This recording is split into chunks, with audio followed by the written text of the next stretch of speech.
U.S. health officials scrambling to find what's causing the country's largest ever cyclospora outbreak as cases from the parasite keep going up. Health Secretary RFK Jr. reassuring the public this week, saying, "We do have the outbreak under control." But just a few days later, officials identified another cluster impacting over 70 people with no known source yet, and more states battling outbreaks. Immediately had to sprint to the bathroom. It was horrible. So the people saying, oh, I want to get the parasite, I want to lose weight. No, you don't.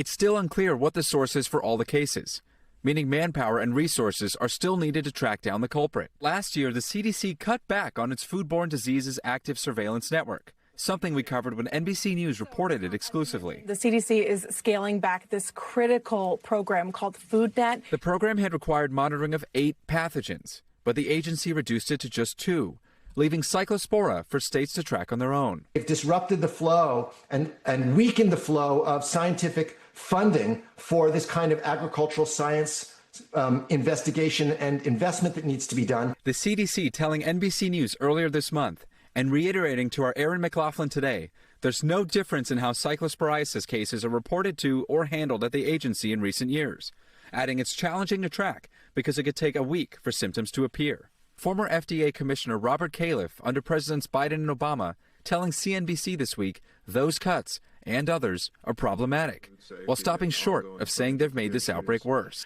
They don't track cyclospora anymore. That was a decision. You know, I think DOGE in general will go down as an unmitigated disaster, particularly in the area of public health. It is very hard to say this specific case, the cuts had anything to do with the ultimate outcome. Another former FDA commissioner, under President Trump, Scott Gottlieb, also responding to a question about the cuts. CDC appears to act slowly here. Michigan really did a lot of the initial epidemiological work that traced this to a common food source, and then FDA picked up from there. There have been cuts. There have been people in some of these groups who've been let go from DOGE. There was also a group on food safety that was let go at USDA. Whether or not that translated into any of this, I think it's really premature to draw that conclusion. We've reached out to the FDA and haven't heard back. Beyond the response at the federal level, state and local health departments often take the lead when outbreaks like this begin, and the CDC relies on states to notify them of cases. There's currently a gap in the case count between what the states are reporting and what the CDC has confirmed, with Michigan alone saying there are more than 8,000 reported cases. The CDC has confirmed 4,000 nationally, while investigating thousands more. Experts say that difference is common and will be resolved over time, as public health officials work to verify cases. The problem is, time is of the essence to find the source and stop the spread. The faster we can spot and identify an outbreak, the faster we can connect it to a food, and that means we can call that food off of the shelves through recalls, and the faster that food is recalled, the fewer people are going to be exposed going forward to that. Dr. Akshay Syal is joining us now. You know, Doc, some experts call this a canary in the coal mine, right, as it relates to an indicator of a bigger problem in how we're handling the food supply. And it seems like there's also kind of a loss of confidence in the CDC and the FDA right now.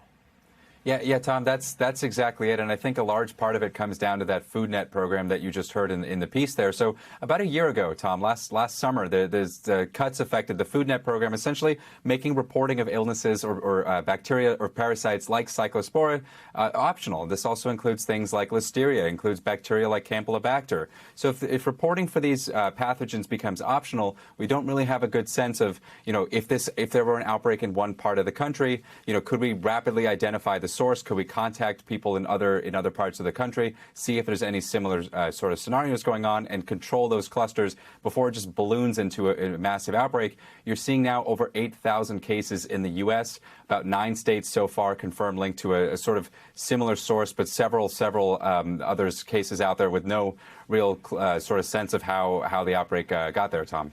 And in another unrelated health issue, measles cases are spiking across the country.